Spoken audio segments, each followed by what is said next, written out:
V ambulanto pride vse od nekih genetskih motenj do kakšne take nujnejše stvari. Zame nič drugega ni obstajalo kakor družinska medicina. Sem šel tudi s to željo, da postanem družinski zdravnik na faks.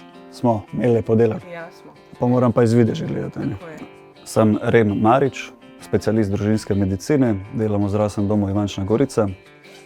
Sem rojen Ljubljančan, ampak zdaj živim v Višnji Gori, tako da sem tukaj domačin. Na terenu pol jaz to vedno razbrklam, pa je treba pol vse lepo pospraviti. Seveda administracije, pisanja potrdil do tistega, kar imamo najrajše, do zdravljenja bolezni, pa tudi nalog, ki so v sklopu nujne medicinske pomoči, se pravi v smislu reševanja življenja, pa preprečevanja posledic kakšne prometne nesreče ali pa drugih takih travmatoloških obolenj. Medicina je v Sloveniji kar družinska obrt, se mi zdi, da vsaj v polovici primerov. Tako da je tudi pri nas je tako, ne? Jaz sem potem malo delal prek študenta, pa videl po očetu, kako je fajn. Imel sem eno idejo, da bom, ne vem, kakšen policist, kriminalist, kaj takega. Ampak na koncu sem videl, da take stvari, uganke, lahko rešuješ tudi v medicini.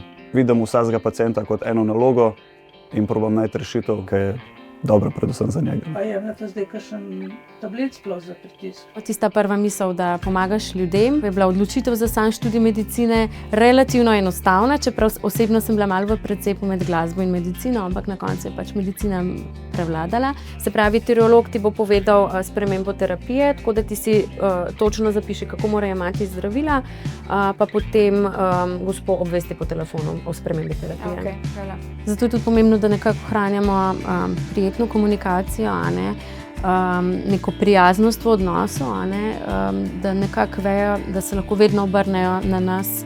Sem Janja Omejec Strnad, specialistka družinske medicine. Vemo, da ko človek rabi zdravnika, ponavadi niso to najbolj prijetne stvari. Znajo biti pač težke zgodbe, težka stanja v ozadju in je za pacienta lažje, če ve, da se lahko obrne nate pač v vsakem trenutku in ve, da bo pač našel neko obliko pomoči. Kaj si že poslala napotnico? Ja, je že poslano, tudi v napotnico sem spisala vse podatke. Mi je pa odnos s pacientom zelo pomemben. V prvi vrsti ambulanta, redna ambulanta, ki je seveda prepolna. Potem se pa zdravniki družinske medicine vključujemo še v nujno medicinsko pomoč. V 4. letniku me nekako prepričala ta širina znanja in pa še to pokrivanje, odgovornost pokrivanja nujnih stanj na terenu. To se je samo še ukrepilo v 6. letniku na vajah iz družinske medicine, kjer me je mentorica ponovno prevzela svojo predanostjo, zagnanostjo in široko paleto znanja. Tako da potem je bila odločitev sprejeta že pred zaključkom študija, da to je gotovo moja specializacija. Družinska medicina je res taka, ki zahteva človeka, ki vidi široko sliko, tako da nekomu, ki mu je všeč ta širina, takim kolegom bi priporočil, da se za družinsko odločijo. Pa ja, res nekako zahteva to, da ne da se za družinsko odločamo tisti, ki smo bolj pri repu z ocenami, ampak res tisti najbolj nadarjeni v resnici. Tole je kolegica specializantka. Ambulantni doktor Pilkovič, prosim, kdo pa je vaš osebni zdravnik? Je zelo lepo videti mlajše kolege, da so se odločili za našo specializacijo. Predvsem je pa fajn videti, kako hitro zorijo in postajajo res dobri zdravniki. Prihajajo kolegi, ki so res iz faksa opremljeni tako za res to širino, kaj družinska rabi.